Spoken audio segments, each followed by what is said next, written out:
Hello. जय भीम, नमो बुद्धाय। जैसा कि हमने पिछली वीडियो में चर्चा किया था, आज हम फिर दूसरे अध्याय पर चर्चा कर रहे हैं। आज का विषय है महान धनुर्धर एकलव्य। आगे इसमें क्या लिखते हैं? महान धनुर्धर की कहानी। एकलव्य महान धनुर्धर था। वह हिरण्याधनु नामक निषाद का पुत्र था। एकलव्य को अप्रतिम लगन से आश्रित्रिम लगन के साथ स्वयं सीखी गई धनुष विद्या और गुरु भक्ति के लिए जाना जाता है। धनुष चलाने के मामले में महाभारत का पात्र अर्जुन भी उसके आगे बौना था। दोस्तों, एकलव्य को पहले भी आप लोगों ने कई जगह सुना होगा कि धनुष विद्या में बहुत ही निपुण व्यक्ति था एकलव्य। उसने धनुष विद्या में बहुत कौशल हासिल किया हुआ था।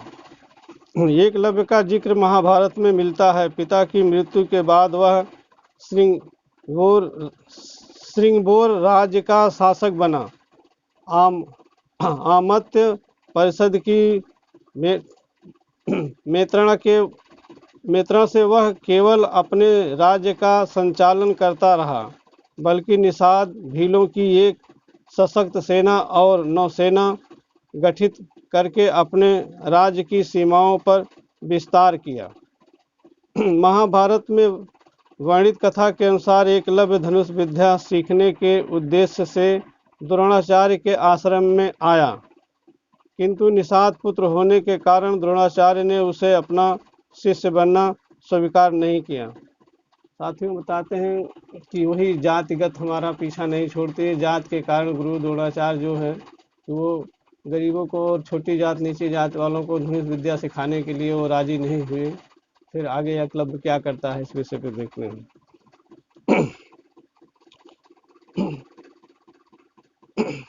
पुराने जमाने में निषादों का जो भील भी थे और मछली पालन तथा नौकायान का काम भी करते थे। अपना व्यवसायिक और राजनीतिक संगठन काफ़ी मजबूत था और उसे बाकायदा राजकीय मान्यता हासिल थी। बावजूद इसके द्रोणाचार्य ने एकलव्य को कथित तौर पर छोटे समुदाय को संबंध रखने के कारण धनुष विद्या को शिक्षा नहीं दी। निराश होकर एकलव्य वन में चला गया। उसने द्रोणाचार्य की एक मूर्ति बनाई और उस मूर्ति को गुरु मानकर धनुष विद्या का अभ्यास करने लगा। एकाग्रचित्त मन से साधना करते हुए कम वक्त में ही वह धनुष विद्या में अत्यंत निपुण हो गया। एक दिन पांडव तथा कौरव राजकुमार गुरु द्रोण के साथ आखेट के लिए उसी वन में गए जहां पर एकलव्य अपना आश्रम बनाकर धनुष विद्या का अभ्यास कर रहा था। दोस्तों, नहीं सिखाने के बावजूद भी उसने हार नहीं मानी एकलव्य ने, और उसने स्वयं गुरु द्रोणाचार्य की एक मूर्ति बना करके और उसी के सामने रख करके और उसको अपना गुरु मान करके और धनुष विद्या का अभ्यास करने लगा। फिर आगे क्या लिखते हैं? राजकुमारों का कुत्ता भटककर एकलव्य के आश्रम में जा पहुंचा। एकलव्य को देखकर वह भौंकने लगा। कुत्ते के भौंकने से एकलव्य की साधना में बाधा पड़ रही थी, अतः उसने अपने बाणों से कुत्ते का मुंह बंद कर दिया। एकलव्य ने इस कौशल से बाण चलाए थे कि कुत्ते को किसी प्रकार की चोट नहीं लगी।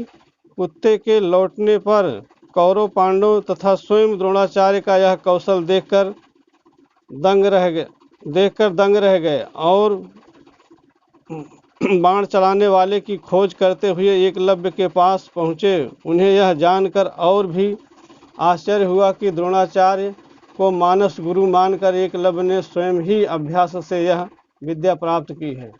एकलव्य ने साथियों जब नहीं माने फिर भी वो मूर्ति के साथ अध्ययन करना शुरू किया और अध्ययन करके उसने ऐसा चमत्कार दिखाया, एक कुत्ते को मुंह में बाण चला करके और बंद कर दिया और कुत्ते को कुछ खास चोट भी नहीं आई, कोई नुकसान भी नहीं हुआ। और जब उन लोगों ने ऐसा देखा कि ऐसा कौन सा धनुर्धारी दुनिया में हो गया है कि जिसने इतना बड़ा कौशल दिखाया है।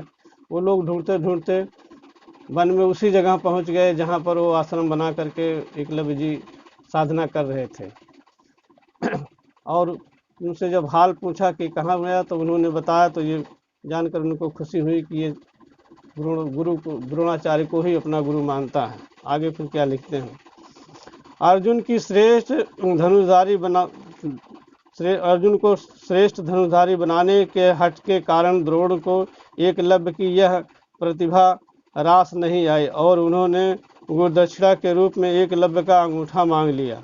कहानी के मुताबिक एकलव्य ने गुरुदक्षिणा के रूप में अपना अंगूठा काटकर द्रोणाचार्य को दे दिया था। उसके बाद भी एकलव्य ने हार नहीं मानी। उसने नए सिरे से अभ्यास करना शुरू किया और अपने दाएं तथा दाएं हाथ की शेष उंगलियों से धनुष चलाना शुरू किया। एकलव्य इतना प्रतिभावान था कि अंगूठे का नहीं होना उसके लिए बाधा नहीं बन सका और अपने धनुष विद्या में निपुणता हासिल कर ली।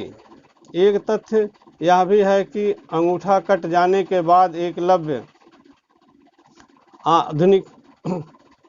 आधुनिक तरीके का जन्म हुआ। निस्संदेह यह बेहतर तरीका है और आजकल तीरंदाजी इसी तरह से होती है।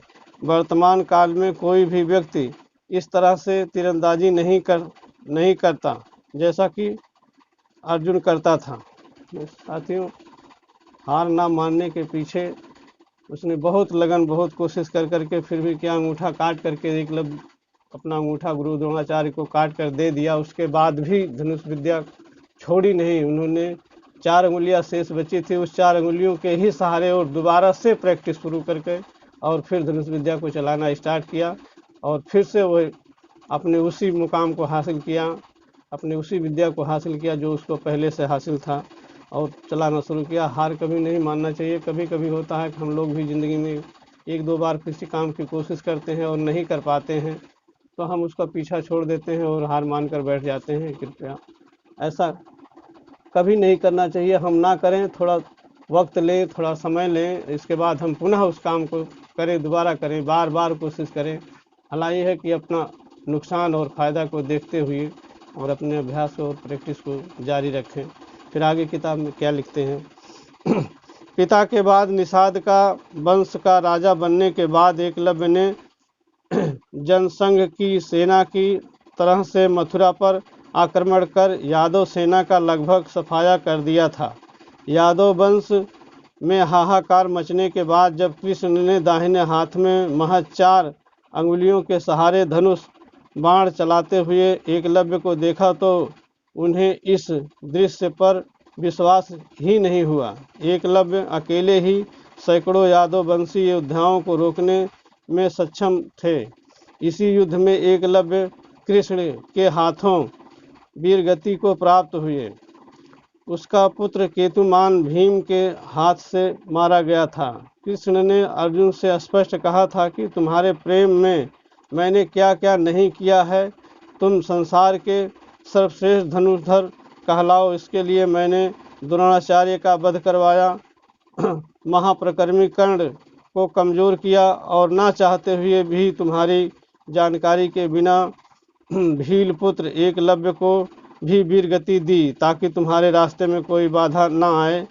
एक शानदार योद्धा होने के बावजूद भारत के इतिहास में एकलव्य को वह सम्मान अब तक हासिल नहीं हो सका है। साथियों, मेरा समझाने का उद्देश्य है कि कितनी खास पॉइंट किताब के अनुसार लिखी गई है कि एकलव्य के साथ कितना बड़ा धोखा हो गया है। स्वयं जिसे भगवान श्री कृष्ण के रूप में हमारा समाज पूजता है और आज वही देखिए कि उन्होंने हमारे एक महान योद्धा का किस तरीके से वध किया। बल्कि वो कह रहे हैं कि हम अर्जुन को श्रेष्ठ बताने के लिए द्रोणाचार्य का गुरु द्रोणाचार्य का भी वध करवाया। हमारे ही समाज में कर्ण एक बहुत महान पराक्रमी योद्धा था, उसको भी कमज़ोर किया। ये हम नहीं कह रहे हैं साथियों, ये किताब कह रही है। किताब के मुताबिक से हम बता रहे हैं कि इसमें ऐसा लिखा हुआ है। हालांकि अपनी तरफ से हम जोड़ कर ऐसा कुछ नहीं कह रहे हैं, किसी को ठेस नहीं पहुँचे। जो किताबों में था उसको हमने बता दिया कि ऐसा लिखा हुआ है। कि ऐसा किसी के साथ हुआ कि किसी को श्रेष्ठ बनाने के लिए किसी को कमज़ोर कर दिया जाए। कोशिश यही होना चाहिए कि हम ज़्यादा से ज़्यादा मेहनत करके और किसी मुकाम को हासिल करें, वो ज़्यादा बेहतर होता है बजाय इसके कि हम मान लीजिए जैसे है कि हम दौड़ लगा रहे हैं, हमारे पीछे से कोई दौड़ लगा रहा है, हम आगे दौड़ने वाले की टांग पकड़ कर खींच लें और फिर पीछे दौड़ने वाले को विजयी बना दिया जाए, ऐसा नहीं करना चाहिए। जहाँ तक कोशिश है समझना चाहिए। बाकी तो आप आदमी परिश्रम करेगा तो वो स्वयं ही बलवान बनेगा। दोस्तों इसी के साथ मैं आज की वीडियो ये समाप्त करूँगा, फिर आगे दूसरे अध्याय पे दूसरे अध्याय पर चर्चा करेंगे। तब तक के लिए आप सभी को जय भीम, नमो बुद्धाय।